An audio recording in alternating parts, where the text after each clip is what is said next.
On récolte toujours ce qu'on sème. Dans un village bordant une immense forêt vivait Candé, un chasseur réputé pour son adresse et pour sa cruauté. Là où les autres chassaient pour nourrir leur famille, Candé chassait par orgueil. Il aimait voir la peur dans les yeux des animaux, poser des pièges inutiles, tuer plus que nécessaire et laisser les carcasses pourrir. Les anciens du village le mettaient souvent en garde. La forêt voit tout. Un jour, elle te rendra ce que tu lui donnes. Candé riait. Pour lui, ces paroles n'étaient que des contes pour effrayer les enfants.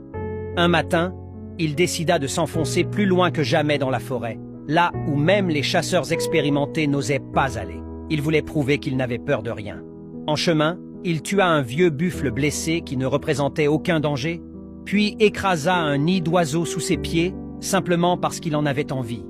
Plus il avançait, plus la forêt devenait silencieuse. Aucun cri, aucun vent. Même ses pas semblaient étouffés par la terre.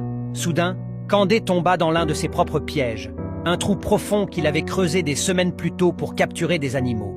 Il tenta de crier, mais sa voix se perdit dans le vide. Pendant des heures, il lutta pour sortir, s'écorchant les mains, s'épuisant peu à peu.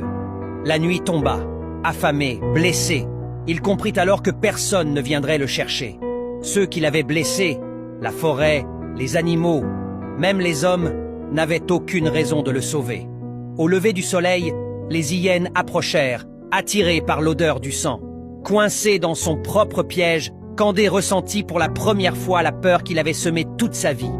On ne retrouva jamais son corps. Seuls les anciens dirent, en secouant la tête, « On récolte toujours ce qu'on sème. » La violence, l'arrogance et le mépris que l'on sème finissent toujours par se retourner contre soi.